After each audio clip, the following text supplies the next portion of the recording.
You're listening to Smart Bites, where big learning comes in small, digestible bites. Each episode, we break down fascinating topics from science and history to life skills and creativity into quick, fun lessons you can enjoy anytime, anywhere. So grab your headphones, open up your mind, and get ready to take a Smart Bite.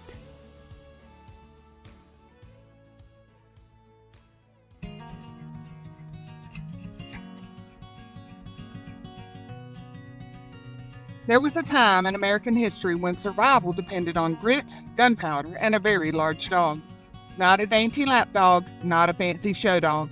I'm talking about 100-plus pound, thick-furred, river-swimming, bear-chasing Newfoundland named Seaman. And today, we're telling his story. Welcome to Smart Bites, learning in small, digestible bites. I'm your host, Moonie.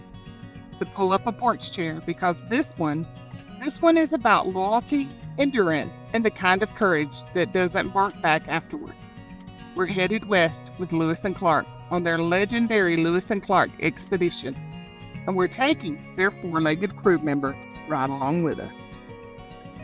Seaman was a Newfoundland dog, a breed known for strength, intelligence, and swimming ability.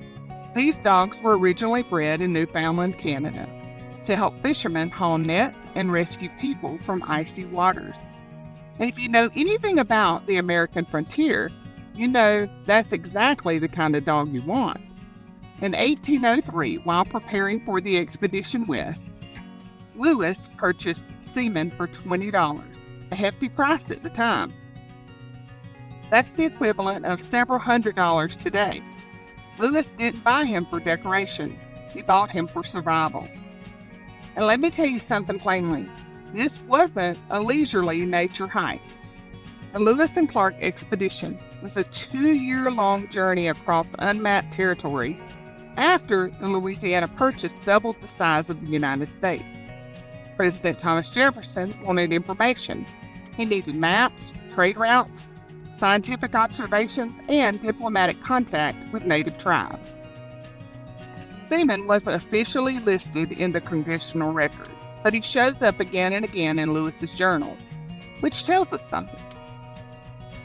The corpse of discovery faced flash floods, grizzly bears, bitter cold, mosquitoes thick enough to make you question your life choices, food shortages, and hostile conditions. And Seaman, well, he hunted, he guarded camp, he swam alongside boats, he survived prairie dog bites, porcupine quills, and one documented beaver encounter that required medical attention. Yes, they treated the dog. Lewis even wrote about giving him medical care. That tells us something else. This wasn't just equipment. This was companionship. Historical journals confirm Seaman frequently swam after game shot into rivers and helped to retrieve it. Now here's something wild. Some Native American tribes had never seen a Newfoundland before. Lewis noted that people were fascinated by Seaman's size and temperament. In some places, he was considered exotic, almost mystic. And in at least one instance, Lewis had to prevent him from being traded or taken. That dog was staying.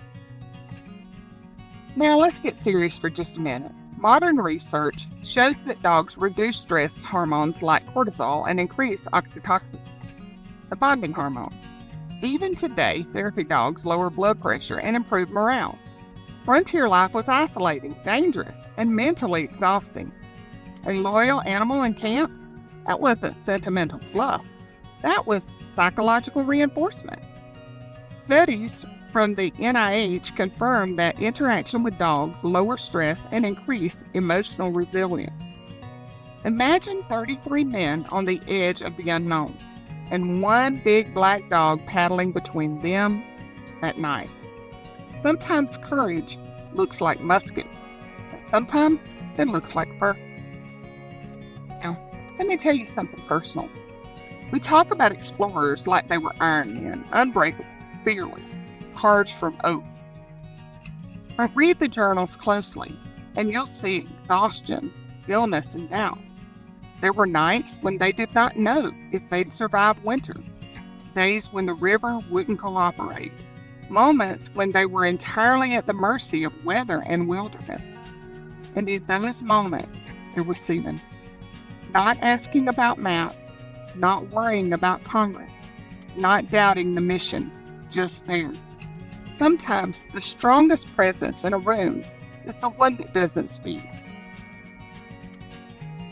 So what happened to Seaman? Well, here's where history gets a little hazy. After the expedition ended in 1806, Seaman returned east with Lewis.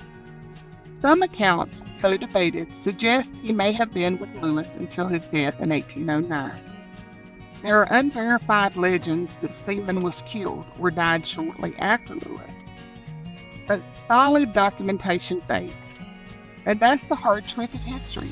Animals, even the brave ones, don't always get the statue. Though, interestingly, Seaman is memorialized in some modern Lewis and Clark documents today. His name survives because Lewis wrote it down, and sometimes that's all it takes to echo throughout the centuries. But here's what you want to carry with you. You celebrate the bold names, Lewis, Clark, Jefferson, but history is full of quiet contributors, support roles, loyal companions, faithful presences. Not glamorous, not headline grabbing, but essential. You may not be leading the expedition west, but somebody in your life is walking through a wilderness right now. And maybe your role isn't to blaze the trail. Maybe it's to stand beside them, steady, loyal, and present. That's the kind of faithfulness that builds nations too.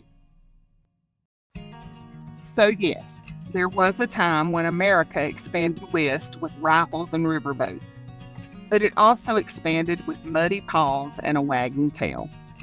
Seaman didn't sign treaties. He didn't map rivers. He didn't write reports to President Jefferson, but he showed up, and sometimes showing up is the bravest thing of all. I'm Moonie, and this has been Smart Bites, learning in small, digestible bites. Stay curious, keep learning, and be blessed, and I'll see you again next time.